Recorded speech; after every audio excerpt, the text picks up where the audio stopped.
Bakit kasi puro confidential ni Sarah? What? Pero confidential ng iba, trillions din nila tanungin. Tanungin nyo rin confidential ni Marcos. Bakit daw kasi yung mga tinatanong nila, puro na lang yung confidential ni Sarah? Bakit hindi rin daw tanungin yung iba pang mga trilyon ng mga ginagastos? Tapos, yung kagaya daw ni Marcos, bakit di daw tanungin yung mga confidential ni Marcos? Di ba? Yeah. Kasi di ba tayo, pag sinabing confidential, hindi sinasabi kung anong pinaggastusan nun, di ba? Kaya nga confidential di ba? Oh, bahala na sila. Bahala na nga sila, ano? Sabi nung nag-comment, bakit kasi puro na lang kay Sarah yung tinatanong? Oo nga naman. Oh, di ba? Agree. Oh, agree daw siya sa iyo, madam. Ay kasi nga, pinupolitika nga kasi, di ba? Oh, yeah. Para maano siya, matanggal. Pag natanggal, ay, Tuwan-tuwa yung mga kakandidato. pag nawala si Sarah, no? Ay, malakas si Sara eh. Hindi nila kayang talunin eh. Oo. Nag-iisa pa lang siya halos niyan.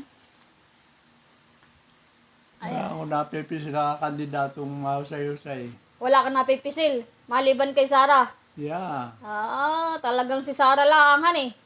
Pala. Oh, only one Sara. Oh, only one Sarah daw, madam. Oo Kaya nga. ang anak ng presidente maging presidente rin. Oo. Kalakaran yun. Kalakaran. Kasi si Bongbong, anak ni ano. O, kalahin ko ba mabalik pa si Bongbong? Oh. Maraming galit kay Marcos. Oh. Ay bakit niya gusto nila si... May maganda rin ginawa si Marcos kasi hindi naman puro masama ang ginawa. Oo.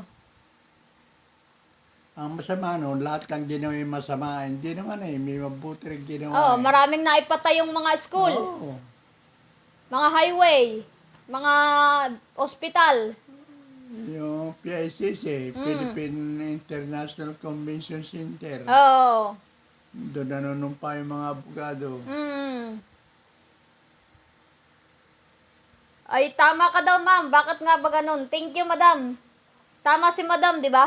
Tama ka. Oo, thank you. Thank you, tay, no? Thank you.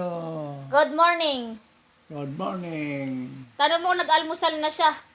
Nag-almusal ka na ba?